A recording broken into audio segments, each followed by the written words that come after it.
Mbala tsara olo jiaby. Bonjour daholo. Kokoa namako jiaby. Le olo jiaby ato amin'ny Facebook. Manao mbola tsara atsika jiaby ato amin'ny Facebook. Bonjour jiaby, atsika jiaby. Zany ihany ty. Zaho mamaly en direct. Mahakasiky ny Kastia. Kastia.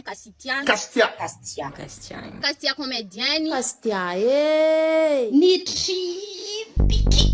Kastia Ni tripiki. Kastia Ni tripiki. Kastia Kastia Groupe AMC. Agnaty mambrao. Mambra ozy. Vola. Vola oui. Volan'olo.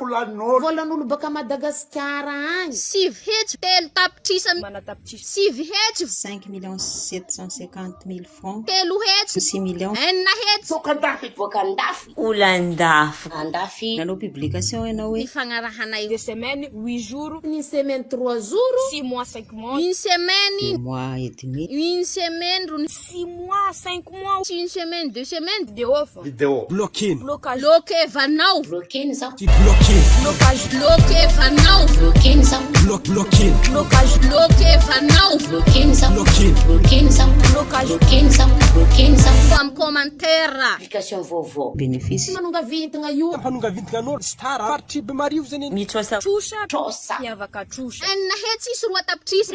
Privé. Déjà fitaka ndraiky vandy. Asa tao aminakaty. Une puce arasy quoi. Nul. Abus de confiance. Magnano raha tiantiany. Soma hero publication. Zay zany zavatra misy. Oh, publication. Mairiza feky nanareo masera habe. Zay fa afatra nafarany misaotra atsika jiaby.